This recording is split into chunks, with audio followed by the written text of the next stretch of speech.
कार्तिक के पावन महीनावा सैया करब हम छठ के पूजनवा।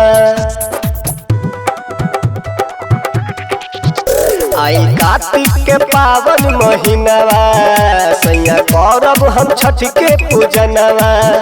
चली घरा वाली पादी झालर झूमर लगावा दी, चली घरा वाली पादी झालर झूमर लगावा दी। हमरा घरे मैया छठी सूरज अइबे करब, चली साथे सूरज के मनइबे करब।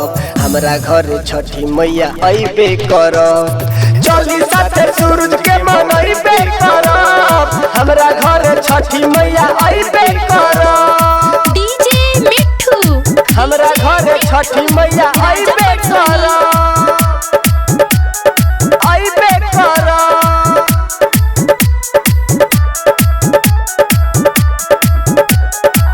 पोखरा खोनाइबो हिमे हंस छोड़ावाइबो, आम अशोक केरा कमल दल सजाइबो। बेबी बनाई चौका गजमत पुराइबो, ओही जगहिया में आसन लगाइबो, ओही जगहिया में आसन लगाइबो। पोखरा खोनाइबो ओही में हंस छोड़ावाई, बेदी बनाई चौका गजमत पुराई।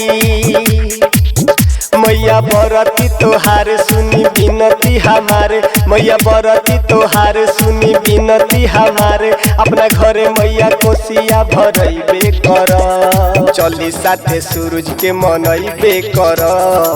हमरा घरे छठी मैया अइबे करब, चली साथे सूरज के मनइबे करब। हमरा घरे छठी मैया अइबे करब, हमरा घरे छठी मैया अइबे करब। डीजे मिठू हमरा घरे छठी मैया अइबे करब।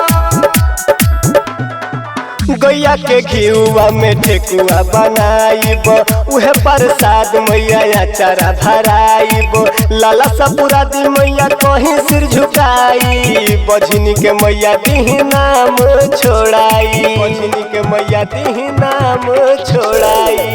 गैया के घिउआ में ठेकुआ बनाई, उहे प्रसाद मैया अचारा भराई। मैया करिले निहोरा हाथे भरल सिन्होरा, मैया करिले निहोरा हाथे भरल सिन्होरा। गीत संजय देवेंद्र के गइबे करब, चली साथ महेश हम मनइबे करब। हमरा घरे छठी मैया अइबे करब, चली सैया सूरज के मनइबे करब। हमरा घरे छठी मैया